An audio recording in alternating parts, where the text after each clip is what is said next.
Assalamualaikum warahmatullahi wabarakatuh. Kali ini saya akan membuat pempek.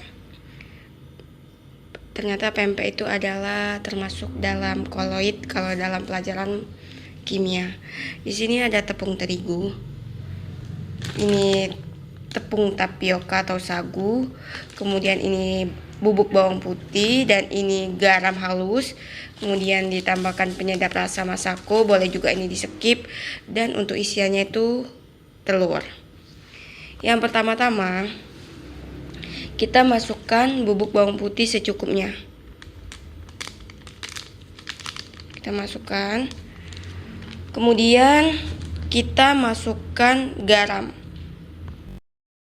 Kita masukkan garam sedikit saja. Kemudian kita masukkan penyedap rasa secukupnya. Ini kalau mau tahu takarannya nanti saya tulis ya di bawah deskripsi di bawah ini. Ini karena untuk praktikum. Kemudian ini kita aduk dulu secara merata. Kita aduk agar menyatu.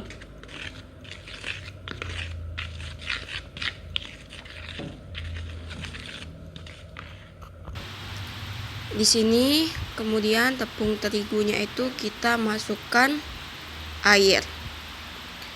Dimana pada saat tepung terigu dimasukkan air menjadi gumpalan padat. Dan kita ulen sehingga membentuk adonan yang kalis.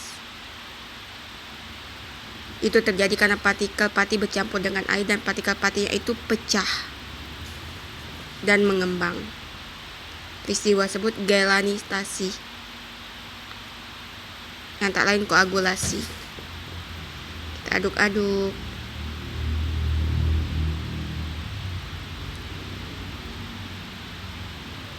Hingga terbentuk. Kita aduk terus hingga kalis.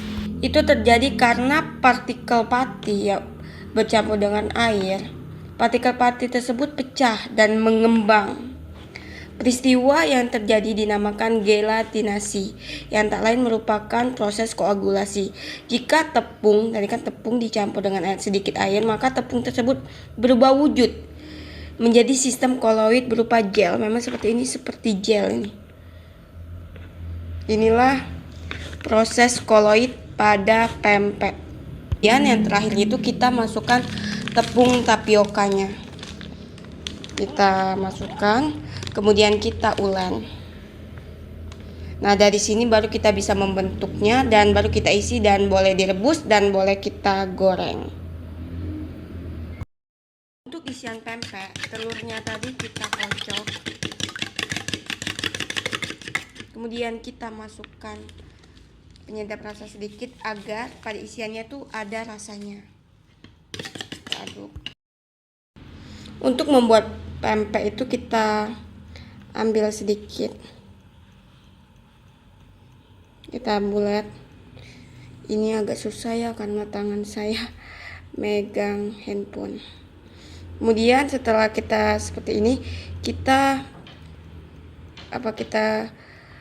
colok tengahnya, kita agar mudah itu tangan kita dikasih tepung tapioka agar mudah membentuknya ya.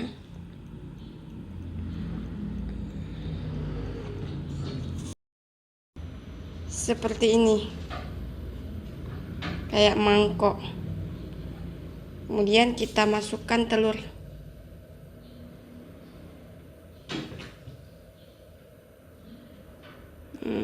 Kemudian kita tutup. Dan seterusnya ya Bapak Ibu. Nah, ini pempeknya. Dan tinggal digoreng atau direbus. Saat merebus ini jangan lupa dikasih minyak goreng agar pada perebusan pempek tidak lengket. Pempek sudah jadi kita bentuk.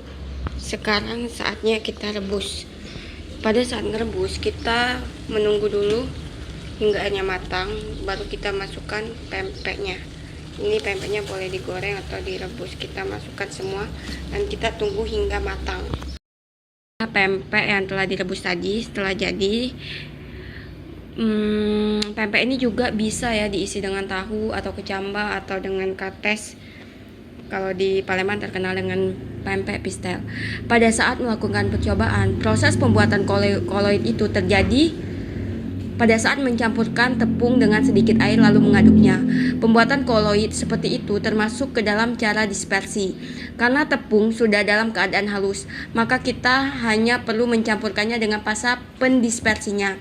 Lalu pada saat pembuatan adonan pempek yang merupakan sistem koloid, terjadi pula sifat dari koloid, yaitu koagulasi.